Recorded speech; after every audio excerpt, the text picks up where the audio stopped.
The International Day for the Remembrance of the Slave Trade and its Abolition is recognized annually on August 23rd.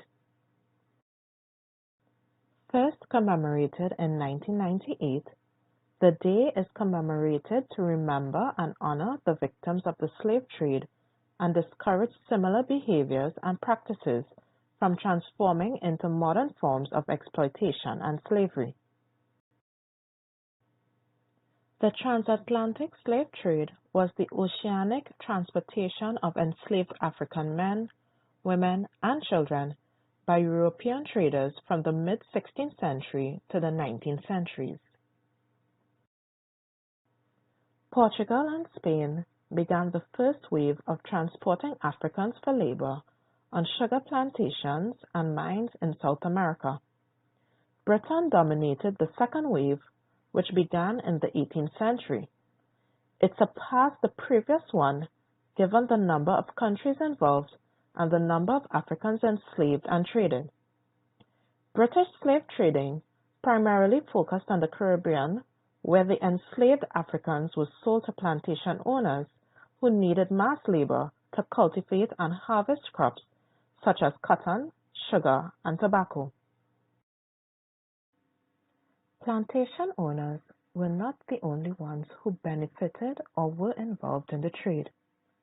Michael Taylor, author of The Interest: How the British Establishment Resisted the Abolition of Slavery, states that apart from tradesmen, the slave trade also involved hundreds of members of parliament, peers, civil servants, businessmen, financiers, landowners, clergymen, intellectuals, journalists, publishers, sailors, soldiers, and judges, and all of them went to extreme lengths to preserve and protect colonial slavery.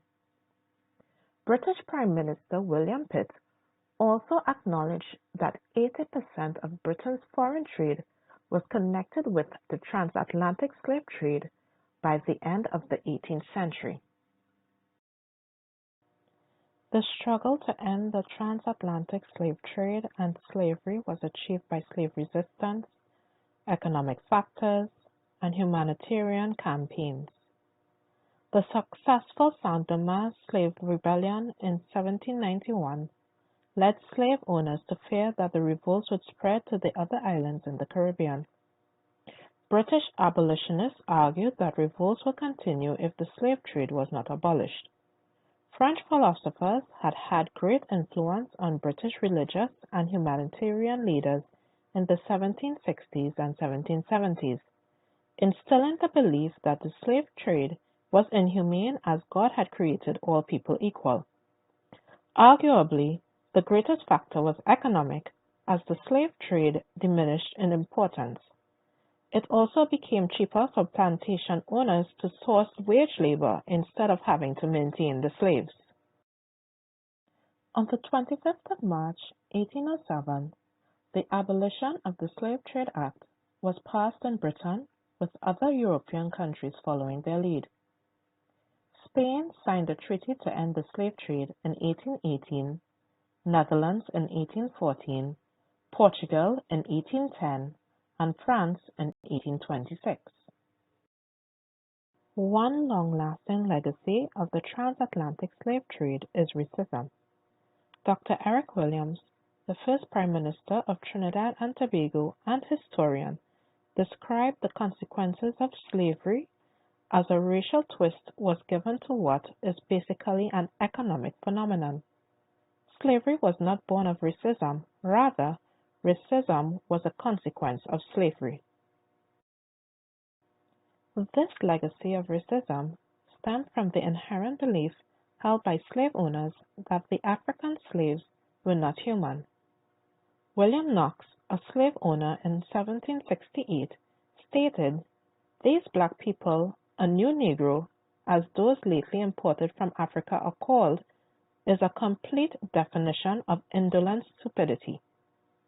They were seen as commodities to be bought, sold, and exploited."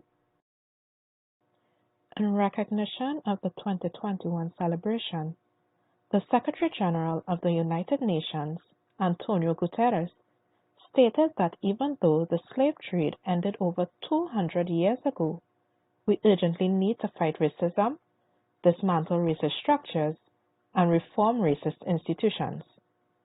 The United Nations has shown its commitment to highlighting the plights of peoples and their descendants and to dismantling the unfair social construct of racism. To realize this commitment, the United Nations General Assembly in 2013 proclaimed 2015 to 2024 to be the International Decade for People of African Descent. The theme is People of African Descent, Recognition, Justice, and Development. Some of the objectives identified are to strengthen action and cooperation in relation to the full enjoyment of all rights by people of African descent and their full and equal participation in all aspects of society, and to promote a greater knowledge of and respect for the diverse heritage, culture, and contribution of people of African descent to the development of societies. Before the United Nations Declaration, UNESCO had launched the Slave Root Project in 1994 to encourage the member states to inventory, protect, and promote memorial sites and places, and to include them in national and regional tourism itineraries. The project has three main objectives: to contribute to a better understanding of the causes, forms of operation, issues and consequences of slavery in the world, to highlight the global transformations and cultural interactions that have resulted from this history, and to contribute to a culture of peace by promoting reflection on cultural pluralism, intercultural dialogue, and the construction of new identities and citizenships. The Slave Roots Project produced a number of publications relevant to the history and social studies curriculum for secondary schools in the English-speaking Caribbean. These publications are available at the Documentation Center. If they are not available online for free, you can always request a digital copy from us at the center. You can reach us at unesco.info@moe.gov.tt.